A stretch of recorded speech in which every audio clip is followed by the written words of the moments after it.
বিসমিল্লাহির রহমানির রহিম।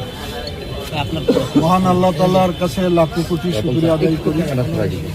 মহান আল্লাহ তাআলার অশেষ মেহেরবানিতে এবং বাংলাদেশের ছাত্র জনতার অভ্যুত্থানের মধ্য দিয়ে আমরা একটি নির্বাচনের পরিবেশ পেয়েছি।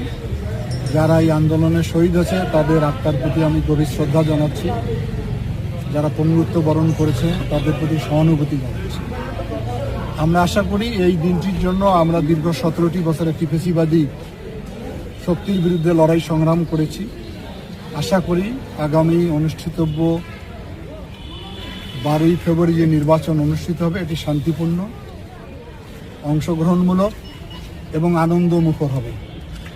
এবং এই নির্বাচনের মধ্য দিয়ে আমরা একটি বলতে চাই যে সবার আগে বাংলাদেশ, অর্থাৎ বাংলাদেশের স্বাধীনতা, সার্বভৌমত্ব, গণতন্ত্রকে আমরা সর্বাধিক প্রাধান্য দিব এবং আশা রাখি একটি মানবিক বাংলাদেশ, গণতান্ত্রিক বাংলাদেশ, দুর্নীতিমুক্ত বাংলাদেশ, সম্প্রীতির বাংলাদেশ গড়ার দৃঢ় শপথ নিয়ে বাংলাদেশ জাতীয়তাবাদী দলের ভারপ্রাপ্ত চেয়ারম্যান যে অঙ্গীকার করেছেন সেই অঙ্গীকারে আমি জনগণের প্রতিনিধি হিসেবে নির্বাচিত হলে আমার সবচেয়ে বেশি ভূমিকা রাখার চেষ্টা করব। আর সর্বোপরি আমার এলাকার যে পশ্চাৎপদ এলাকা, সীমান্তবর্তী জেলা, দীর্ঘদিন উন্নয়ন বঞ্চিত হয়েছে এলাকার মানুষের অনেক আকাঙ্ক্ষা রয়েছে।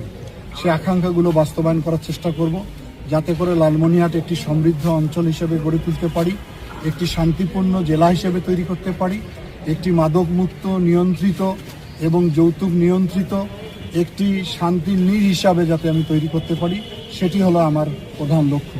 আর সর্বোপরি আপনারা সবাই জানেন তিস্তা মহাপরিকল্পনা আমাদের দীর্ঘদিনের একটি দাবি। সে দাবির প্রেক্ষিতে এটি যাতে আমি বাস্তবায়ন করতে পারি সে ব্যাপারে আমি কাজ করে যাব। আবারও বলি, আমরা শান্তির লালমনিরহাট করতে চাই, আলোকিত লালমনিরহাট করতে চাই।